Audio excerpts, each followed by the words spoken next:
नमस्कार दोस्तों, आज की वीडियो में हम इतिहास के एक ऐसे कैरेक्टर की बात करेंगे, जिसकी वजह से जो पूरी भारतीय व्यवस्था है, भारतीय सामाजिक व्यवस्था है, वह पूरी भारतीय सामाजिक व्यवस्था कहीं न कहीं परिवर्तित हो गई। भारतीय समाज में हिंदू-मुस्लिम का जो बैर है, वह अपने चरम पर पहुँच गया और एक ऐसे परिवर्तन हुए, जिसका प्रभाव हम आज तक देख पाते हैं। तो आज हम औरंगज़ेब की बात करेंगे, यह समझेंगे कि औरंगज़ेब इतना क्रूर क्यों था? उसकी क्रूरता के पीछे क्या-क्या कारण थे? क्या ऐसा हुआ कि पिता की उपेक्षा ने उसको क्रूर बना दिया? पूरे घटनाक्रम को हम समझेंगे, इतिहासकारों के क्या-क्या विचार है और कौन-कौन से प्रमुख इम्पोर्टेंट फैक्ट है, जो परीक्षा के लिए इम्पोर्टेंट है। वीडियो पूरा ज़रूर देखिएगा, तभी आप इसका पूरा लाभ उठा पाएँगे। तो मैं अनुपम तिवारी स्वागत करता हूँ आपका अपने इस यूट्यूब चैनल पर। जब भी हम किसी व्यक्ति के विषय में जानना चाहते हैं, तो सबसे पहले हमको क्या देखना चाहिए? उसका बचपन। उसका बचपन कैसा रहा है? उसके साथ किस तरह का व्यवहार हुआ है? किस तरीके से उसका पालन-पोषण हुआ है?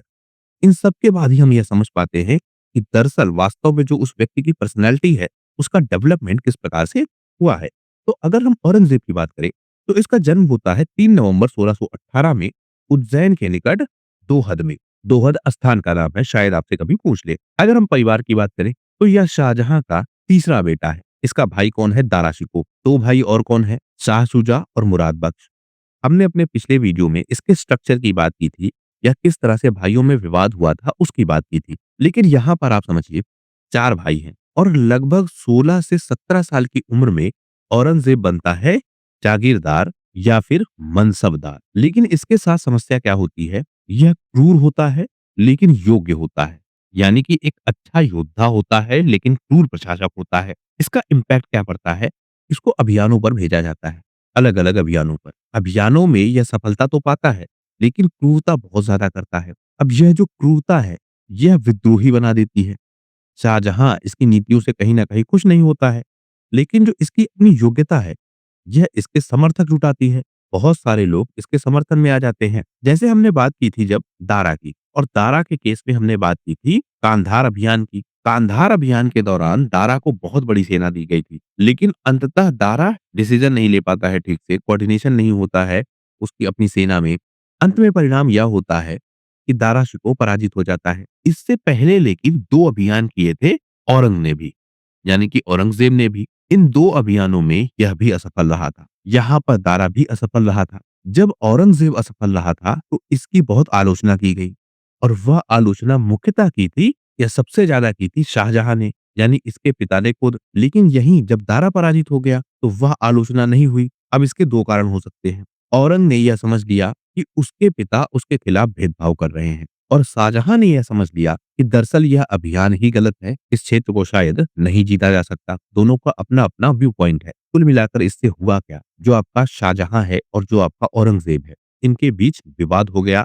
इन विवादों के साथ-साथ जो आपका औरंगज़ेब है, वह अपने भाइयों के भी खिलाफ हो गया, स्पेशली वह खिलाफ हो गया दारा के। तो पारिवारिक पृष्ठभूमि जो है, वह बहुत इम्पोर्टेंट है। अगर हम बचपन की बात करें, तो इसको कठोर इस्लामी शिक्षाएँ दी गई, जैसे कुरान, हदीस, फिक्र, यह सब कुछ यह पढ़ता था, शराब से दूर रहता था और इसमें सबसे ज़्यादा योगदान है सूफी संतों का। हम देखते हैं कि अकबर के काल से ही जो सूफी संत है, उनका अच्छा खासा प्रभाव है मुगल दरबार में।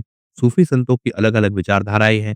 तो जो कट्टर इस्लामी विचारधारा के साथ सूफी संत हैं, वह दरअसल जुड़ते हैं औरंगज़ेब से। इसका एक पॉज़िटिव इम्पैक्ट यह पड़ता है कि औरंगज़ेब शराब नहीं पीता है, औरंगज़ेब फालतू खर्च नहीं करता है, औरंगज़ेब कुरान पढ़ता है, हदीस पढ़ता है, कुरान के नियमों पर चलता है, नमाज़ पढ़ता है, वह सारे काम औरंगज़ेब करता है। लेकिन उसके साथ-साथ जो दूसरा इम्पैक्ट आया, वह यह आया कि औरंगज़ेब कट्टर हो गया। तो शुरुआत में जो इसकी शिक्षा है और इसकी जो संगत है, उसका बहुत इम्पैक्ट पड़ता है। लेकिन परंपरागत रूप से यह देखता आया था कि हमेशा भाइयों में विवाद होता है, पिता-पुत्र में विवाद होता है और उस विवाद के बाद जो ताकतवर होता है, वही सत्ता पर अधिकार करता है। जैसे हमने बात की थी अकबर की, तो अकबर के बाद जो इसका अपना पुत्र है सलीम, जो बाद में बनता है जहांगीर, यह भी विद्रोह करता है। सलीम का बेटा है जो शाहजहां, यानी कि खुर्रम, यह भी विद्रोह करता है। यानी पिता-पुत्र के बीच विद्रोह होना एक आम व्यवस्था थी, एक आम कल्चर था मुगल साम्राज्य में और उसी कल्चर को आगे बढ़ाया औरंगज़ेब ने। बस होता यह है कि औरंगज़ेब के समय हमको पीक दिखता है, यानी सत्ता को पाने के लिए किसी भी हद तक जाया जा सकता है। यह औरंगज़ेब के समय हमको दिखता है, लेकिन यह प्रयास पहले भी होते रहे हैं। औरंगज़ेब इनको देखता आया था बचपन से ही कि सत्ता के लिए पिता के खिलाफ होना, भाइयों के खिलाफ होना, यह ठीक है, इसमें कोई बुराई नहीं है। ताकत अपनी सिद्ध करना, जो ताकतवर होगा वही सत्ता पर अधिकार करेगा। यह मूल विचार औरंगज़ेब के मन में या उसने जो देखा उससे उसके मन में लगातार बैठ चुका था। जो इतिहासकार हैं वह कहते हैं कि उसने जो उत्तराधिकार के युद्ध किए वह काफ़ी क्रूर थे। जैसे समरकंद की लड़ाई की, दारा सिकों को जिस तरीके से मारा गया। लेकिन यह कोई पहला युद्ध नहीं था या इस तरह की कोई पहली शुरुआत नहीं थी। ऐसे संघर्ष पहले भी होते रहे हैं। अकबर के समय जहांगीर ने किया था, जहांगीर के समय शाहजहां ने किया था, तो शाहजहां के समय औरंगज़ेब ने किया है। एक क्रम है, इसमें कोई अंतर नहीं था। बस शाहजहां के समय थोड़ा हमको सॉफ्ट दिखता है या थोड़ा कम दिखता है, औरंगज़ेब के समय थोड़ा हमको ज़्यादा दिखता है, क्रूर दिखता है, बस इतना-सा अंतर है, किया सबने है। जगन्नाथ सरकार इसीलिए कहते हैं कि औरंगज़ेब क्रूर था, लेकिन वह एक कुशल प्रशासक था। हमने अपने पिछले वीडियो में बात की थी कि जो दारा शिकोह है, क्या वह अच्छा प्रशासक होता? तो बहुत सारे इतिहासकार यह कहते हैं कि वह शायद अच्छा प्रशासक नहीं होता क्योंकि वह व्यक्ति के रूप में बहुत अच्छा था। लेकिन शायद प्रशासनिक व्यवस्था को कंट्रोल करने के लिए उतना एलिजिबल नहीं था। लेकिन उसमें एक दूसरा पक्ष भी था राजपूत वाला, जिसमें यह कहा जाता है कि अगर राजपूत उसके साथ होते, तो शायद प्रशासनिक व्यवस्था अपने आप मजबूत हो जाती। राजपूत इतने प्रभावशाली थे कि वह प्रशासनिक व्यवस्था को खुद ही कंट्रोल कर पाते या खुद ही उसको इतना मजबूत बना पाते, जैसा उन्होंने अकबर के समय किया, जैसा उसके बाद किया और प्रशासनिक व्यवस्था तब भी चलती रहती। तो यह विवाद है, हमने इसको देख लिया है, आप उसको काउंटर कर सकते हैं। जमुना सरकार कहते हैं कि औरंगज़ेब क्रूर था लेकिन अच्छा प्रशासक था। शुरू से ही जो औरंगज़ेब है, वह सुन्नी इस्लाम से जुड़ा था और खुद को यह एस्टेब्लिश करना चाहता था कि वह इस्लाम का रक्षक है। बाद में यह अपने आप को जिंदा पीर भी कहलवाता है। एक इम्पोर्टेंट फैक्ट है, ध्यान रखेंगे। कुल मिलाकर इसका जो मूल विचार है वह यह है कि यह इस्लाम का रक्षक है और इस्लाम में भी जो सुन्नी इस्लाम है, इस्लाम में 2 भाग है, एक सुन्नी, एक शिया। जो मुगल है वह क्या है? सुन्नी है और दरबार में अन्य लोग भी हैं, वह शिया भी हैं। तो यह सुन्नियों का इस्लाम या सुन्नियों की इस्लामी व्यवस्था एस्टेब्लिश करना चाहता है। अब इससे क्या होगा? शिया जो है, वह भी धीरे-धीरे अगेंस्ट में आएँगे। जो अन्य धर्म के लोग हैं, वह भी इसके अगेंस्ट में आएँगे। इससे क्या होगा? दरबारी षड्यंत्र जो हम देखते हैं कि औरंगज़ेब के बाद खूब होता है और यही कहीं न कहीं पतन का कारण बनता है।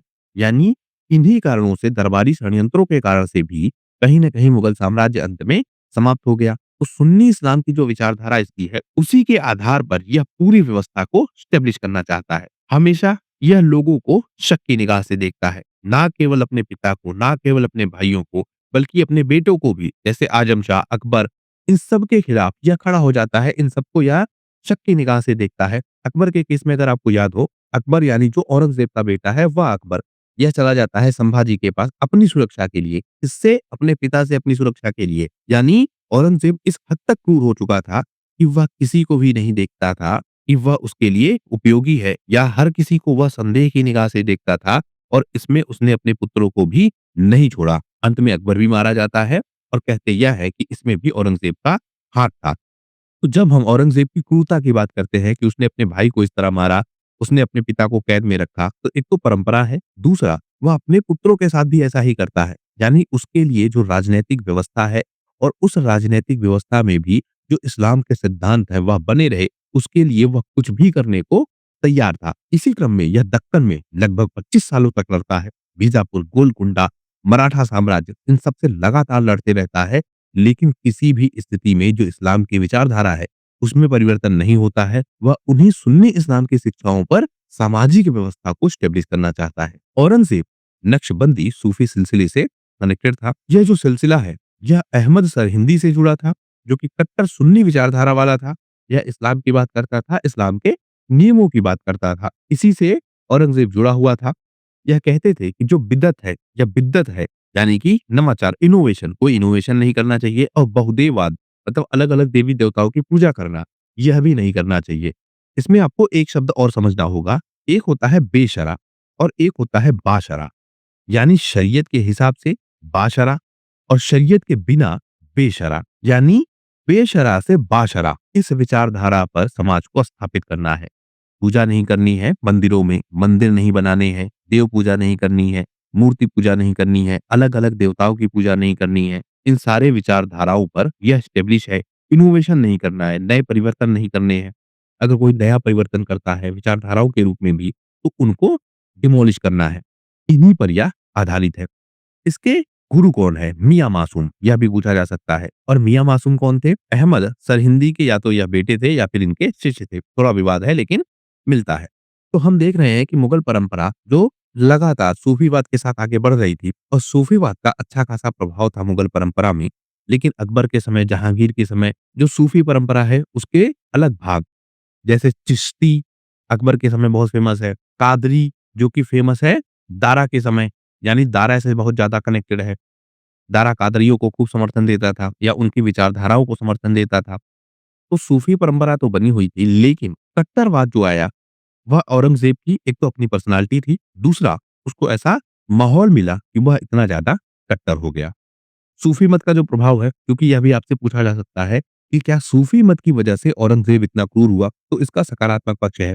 सकारात्मक पक्ष क्या? यानी पॉजिटिव एंगल क्या है कि व्यक्तिगत अनुशासन दिया सूफीवाद ने। यह नमाज़ पढ़ता था, सादा जीवन जीता था, शराब नहीं पीता था। क्योंकि आप समझिए ये जो शराब वाली बात है, आप इसको मुगल परंपरा के रूप में देखिए। आप बात करिए बाबर की, यह भी शराबी। आप बात करिए हुमायूँ की, यह भी शराबी, खूब नशा करता था यह। अंत में अफ़ीम खा के ही गिरा था और मर गया था। उसके बाद हम बात करें जहांगीर, यह भी शराबी। फिर हम बात करें शाहजहाँ की, यह भी शराबी। इन सब के बीच हम बात करें अकबर की, तो यहाँ पर जो राजस्व खर्च है, उसका लगभग 15 से 20% मतलब टोटल जो राजा का खर्चा है, टोटल राजा जो खर्च करता है, उसका 15 से 20% दिया जाता था शाही खर्च में। और शाही खर्च का मतलब बड़े आयोजन, बड़ी-बड़ी पार्टियाँ, उनमें दारू-शराब, ये सब कुछ होता था। तो अकबर के समय में भी ऐसा नहीं था कि अकबर बहुत क्लीन था। यानी एक परंपरा के रूप में जो शराब है, वह चल रही थी। बहुत ज़्यादा इस पर पैसा भी खर्च होता था। जैसे बदायूंनी इस पर अपनी चिंता भी दर्ज करता है कि बहुत ज़्यादा इस तरह का शाही खर्च हो रहा है। समाज की आर्थिक जो व्यवस्था है, साम्राज्य की जो आर्थिक व्यवस्था है, वह कहीं न कहीं डिस्टर्ब हो रही है। इन सब के विपरीत होता है औरंगज़ेब। नमाज़ पढ़ता है, शराब नहीं पीता है, सादा जीवन जीता है, कुरान पढ़ता है, टोपियाँ सीता है, अपना खर्चा खुद निकालता है, यह सब कुछ करता है औरंगज़ेब। तो यह इसका क्या हो गया पॉजिटिव एंगल। नेगेटिव एंगल भी है कि इन विचारों ने इसको क्रूर बना दिया। मंदिर तोड़ना, जजिया लगाना, जो गैर मुस्लिम है उनके साथ बहुत सख्ती से पेश आना, उन पर अलग-अलग अत्याचार करना, यह इसके नेगेटिव एंगल भी हो गए। जैसे एक बार इसने क्या किया, एक सूफी संत है सरमद, इनको भी दंड दिया, इनको भी इसने मार दिया, उनका सिर कटवा दिया और कटवाने का कारण यह था कि वह बिना कपड़ों के रहते थे।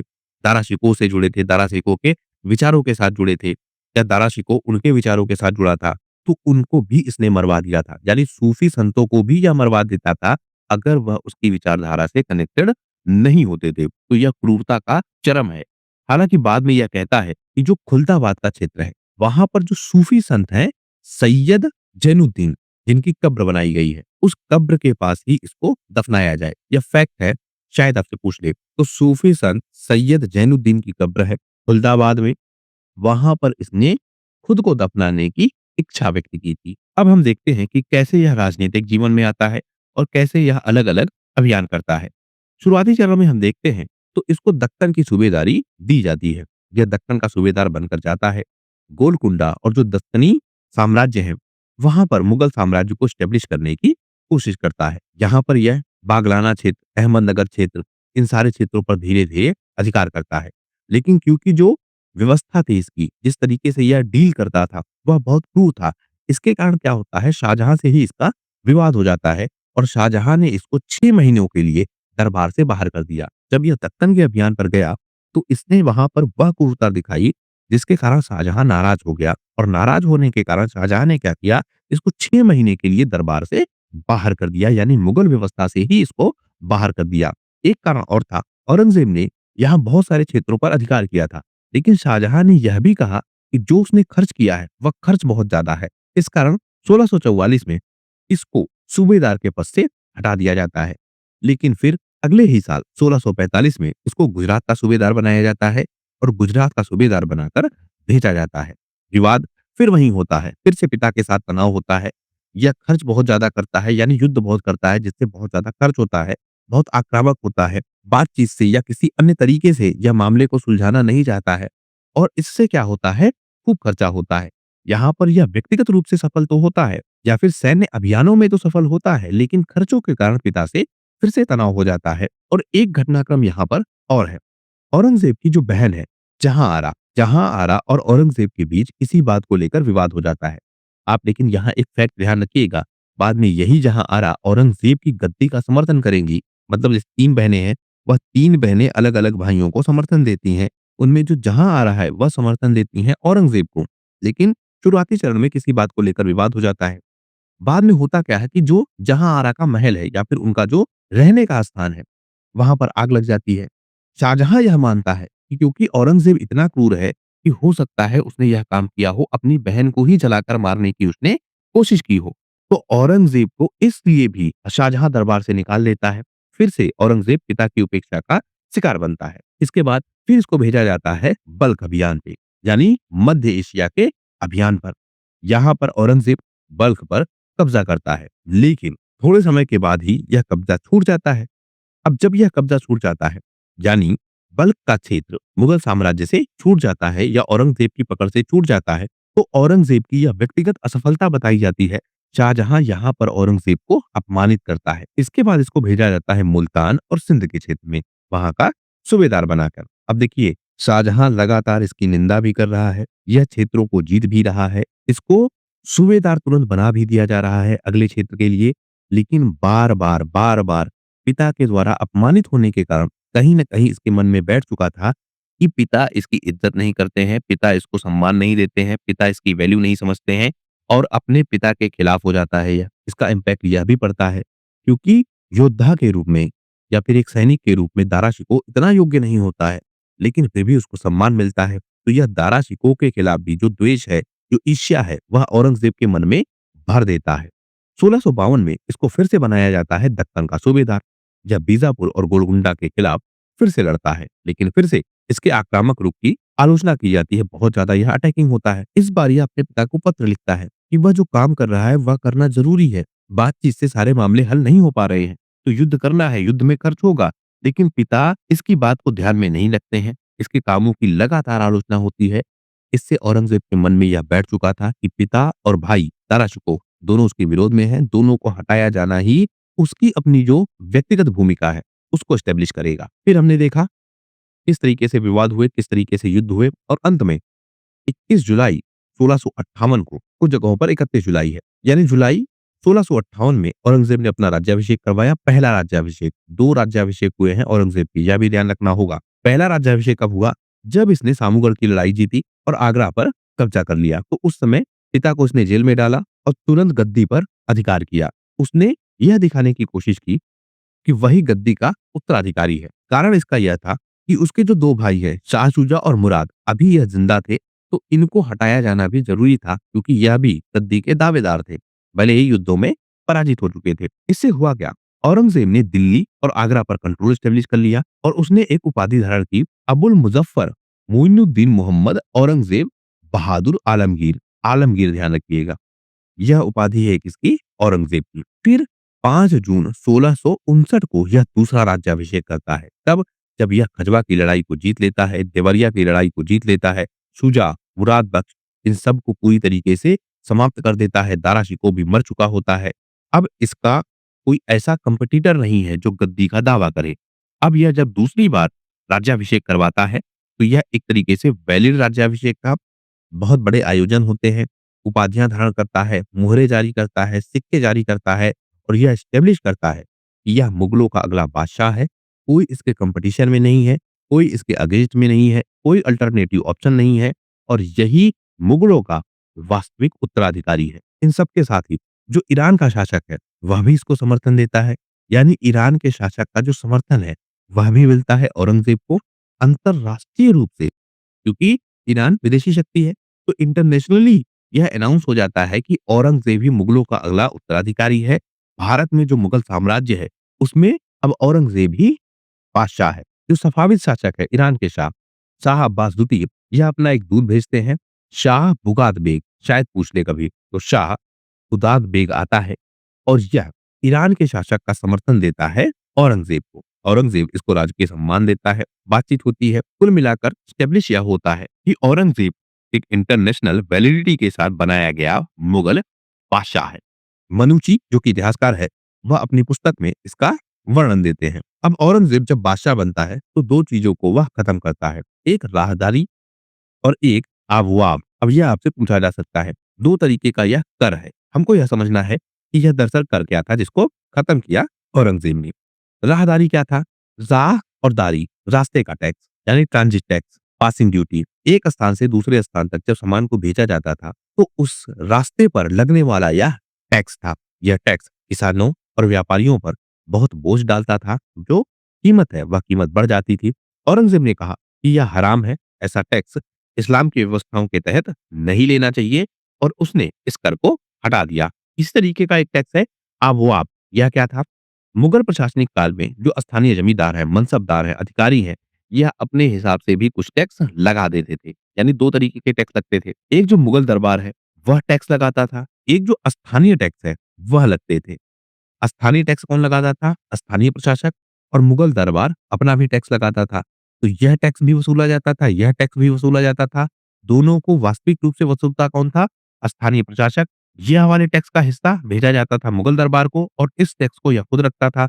इस टैक्स में मतलब जो मुगल दरबार का टैक्स है, इसमें से भी एक हिस्सा यह रखता था स्थानीय प्रशासक। यानी टैक्स में बहुत ज़्यादा चोरी हो रही थी, टैक्स बहुत ज़्यादा वसूला जा रहा था और इसके कारण जो औरंगज़ेब है, वह कहता है कि ऐसे टैक्स गलत हैं, इन टैक्सों को हटाया जाना चाहिए और इन टैक्सों को हटा देता है। तो यह औरंगज़ेब की कुछ नीतियाँ हैं, जो शुरुआती चरण में वह लेता है। अबवाब में हम देखते हैं कि ऐसे 80 प्रकार के टैक्स थे, जो स्थानीय प्रशासक वसूल रहे थे, उन टैक्सों को यह हटा देता है। यानी जन समर्थन जुटाने की यह कोशिश करता है। तो यह देखा हमने कि कैसे औरंगज़ेब बादशाह बनता है, किन नीतियों के साथ, किन आधारों के साथ, किन विचारों के साथ, किन परिस्थितियों के साथ वह बादशाह बनता है और बादशाह बनने के बाद वह किस तरह से अपने साम्राज्य को आगे बढ़ाता है, उसको हम अगले वीडियोज़ में कवर करेंगे।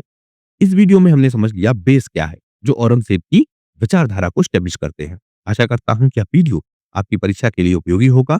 अगर वीडियो पसंद आया हो, तो प्लीज़ शेयर कीजिए अपने दोस्तों के साथ, सब्सक्राइब कीजिए इस चैनल को। आपका हमसे जुड़ने के लिए बहुत-बहुत धन्यवाद। आपका दिन शुभ हो।